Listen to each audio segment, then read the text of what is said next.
ከአማራ ፋኖ ብሔራዊ ንቅናቄ የተላለፈ ወቅታዊ መልእክት አገዛዙ የአማራ ሕዝብን አፍኖ ለመጨፍጨፍ የጀመረውን ማጥቃት በጽኑ ብሔራዊ አንድነትን መክተዋለን። የአብይ አህመድ አገዛዝ በአማራ ሕዝብ ላይ ይፋዊ የዘር ማጥፋት ጦርነት ከጀመረ 3 ዓመታትን ሊደፍን ተቃርበዋል። በእነኚህ ጊዜዎች ሁሉ የአማራ ሕዝብ የታወጀበትን የዘር ማጥፋት ጦርነት በመመከት ህልውናውን ለማረጋገጥ የሚያደርገውን ትግል አጠናክሮ ቀጥሏል። ሆኖም በሕዝብ ላይ ጦርነት ያወጀው አገዛዙ የገጠመውን ህዝባዊ ተጋድሎ ተረድቶ ጦርነት ከማቆም ይልቅ በእጁ የገቡትን የጥፋት መሳሪያዎች ሁሉ ተጠቅመዋል።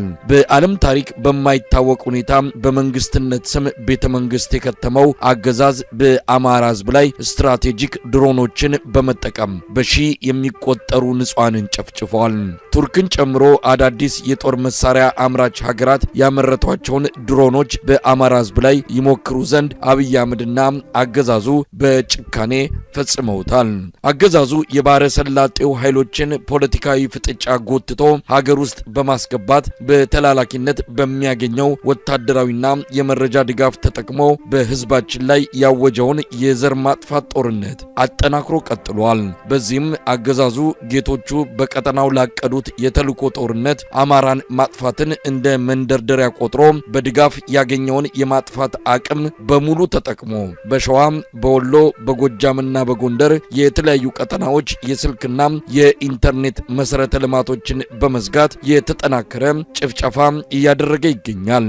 በተለይም በጥር ወር የመጨረሻ ሳምንት በሸዋ የአገዛዙ ሰራዊት የተለያዩ አሃዶች የኦሮሚያ ልዩ ዞን ታጣቂዎችን በመጨመር በሌሎች አካባቢዎች ደግሞ በመደበኞቹ እዞችና የአየር ወለድና ኮማንዶ አሃዶቹ የከፈተው ማጥቃት በህዝባዊው የአማራ ፋኖ ብሔራዊ ንቅናቄ ሰራዊት በሚገባ እየተመከተ ይገኛል።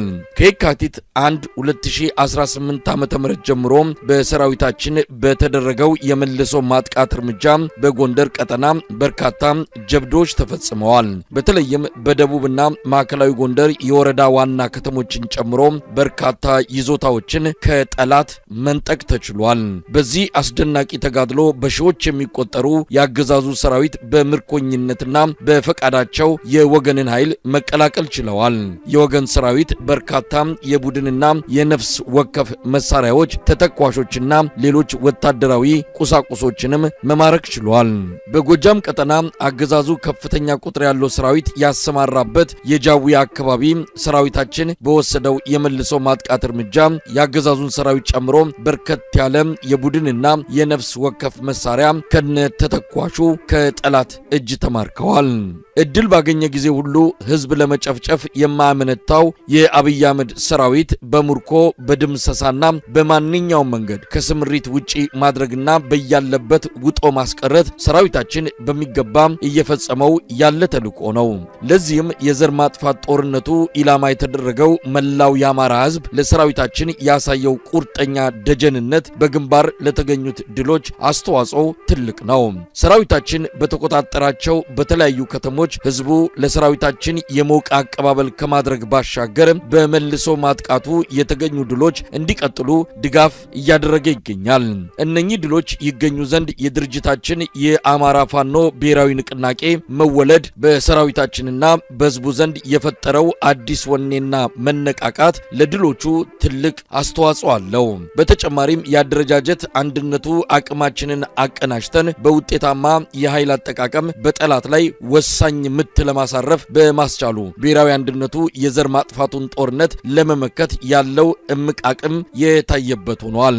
ህዝብን ታግሎ ያሸነፈ አገዛዝ በታሪክ እንደሌለ ሁሉ የህዝብ ልጅ የሆነው ሰራዊታችን የአማራን ህዝብ ሙሉ ድጋፍ ያገኘው ድርጅታችን አፋብን የብሔራዊ አንድነትን አቅም ተጠቅሞ በተሰላና በተጠናከረ ሁኔታ የህልውና ተጋድሎን ለድል እንዲበቃ ሁሉም አመራሮችና አባላት የተሰጣቸውን ኃላፊነት ለመወጣት በትጋት እየሰሩ ይገኛሉ።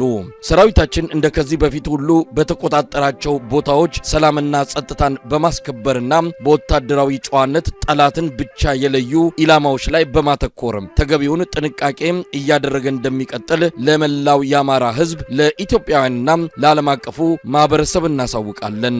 በመጨረሻም በመልሶ ማጥቃት የተመከተው ያገዛዙ የጥፋት እጅ ዳግም በማንሰራራበት ሁኔታ ይመታ ዘንድ መላው ሰራዊታችንና ህዝባችን የሚያደርገውን ርብርብ አጠናክሮ እንዲቀጥል እናሳስባለን።